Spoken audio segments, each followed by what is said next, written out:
Hey, hey, Aspen Mountain peeps. Happy Wednesday to you. Had to think there for a minute. I've been a little busy the last couple of days. We've been doing the trainings every morning from 7 till 9 and doing it for nationwide. And you can see I've got my little studio area set up here of all my stuff that we do to train plumbers how to be better. And it's been crazy. So I did miss yesterday. I apologize. I got completely overwhelmed with stuff and just didn't have time to get on and do a live. Today I'm going to talk a little bit about water leaks that appear randomly out of nowhere. And we'll go into that a little bit more further here shortly. First of all, if you're watching this on Facebook and you're watching this live, type in live. If you're watching this on replay, type in replay. And if you're watching this on YouTube, subscribe to our channel. Click the little bell. Get some notifications. Every time we come on, you'll know when we're up and running. And you'll be able to watch it. You even be able to save it to your phone and watch it later on down the road. Today we're going to talk a little bit about water leaks that take place and you don't even know where they come from and they just appear out of nowhere. And that's what we're going to talk about today. We've had a lot of these lately. It's pretty common this time of year, and I'm going to explain what it means. If you go out to your hose and you hook up your hose because it's springtime and we're watering our lawns, we're watering our flowers, we're watering our gardens, getting them ready for our growth. You turn on that hose bib and you're out watering your lawns and you're not thinking anything of it. And then you go in your home and you discover in your basement a water leak or a bulge in the paint or water coming down the wall and you freak out. Where's that coming from? But you look all over and you don't see anything leaking. And that's pretty common because what happens is that during the wintertime or at some point that hose bib is froze and cracked. And I'm going to show you what the hose bib looks like and kind of explain to you how this happens to where you don't even notice it and you can't find the leak. And it only happens when you turn on that hose. And I'm going to show you right now and explain that to you. So basically this is your common hose bib that would be inside a home. This is called a Woodford frost-free hose bib. And basically what happens is this is where your wall is on the home, and basically this goes inside the home and shuts off inside the home so it doesn't freeze.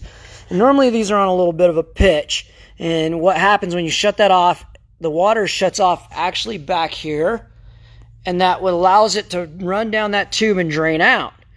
Well, because it freezes and breaks, it happens on the outside of the casing prior to where you would actually shut off that water. So where that water shuts off is back here. So say your crack would split right here. You would never know it until you actually open this faucet because water's not in this tube part here until you actually open on the water and open it up from here. And when you shut it off, it shuts off here so it allows all the water to drain out, and that's why you can't find the leak. So if you're getting a leak inside your home and you can't find it, and you start to realize it's only when you turn on your hose that you're starting to see this leak or notice that there's water in your home, it's because you got a broken hose bib or you got a crack in your hose bib. Now, unfortunately, there's no way of repairing that. The only way to repair that is to replace the hose bib. And what we'll do is we'll come in, we'll cut it out, we'll put in a new hose bib for you.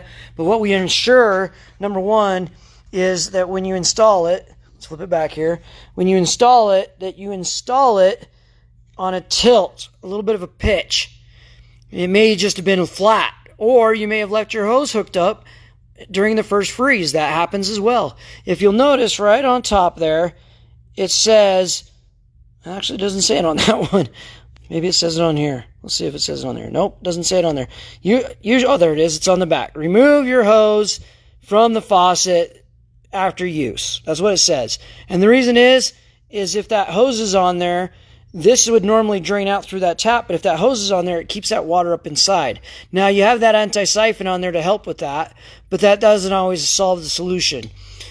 Really, you need to be taking off that hose bib every year and making sure that that's off before the first freeze. Now, what I do is, in my personal home, I don't hook up a hose until springtime. And it's usually around Memorial Day. And I usually disconnect my hoses and make my wife do it every time. Disconnect it and turn it on and turn it off and disconnect it. in September, starting in September. And the reason is it's starting to get cold enough, it's starting to freeze at night. And I don't want my hose bib to freeze and break and then flood my home. And we have had this happen when we first moved into our house. That exact thing happened. We turned on the hose bib and it had a break in the housing, and it ran down our wall and flooded into our basement. So the key to it is making sure that you're turning off that water, disconnecting your hose every time. You're not leaving it hooked up. If you get into the habit of doing that, then you never have to worry about it actually being attached when it freezes. Making sure that that hose bib is on a tilt is a priority for us. That's how we make sure that it's going to actually drain out and not hold water in it. Hopefully I gave you some information. If you are experiencing this, you know who to give us a call, 307-922-4413. Reach out to us. We'll get you taken care of. We'll get you on the schedule. Hopefully that gives you some information on where that leak's coming from. Have a wonderful day.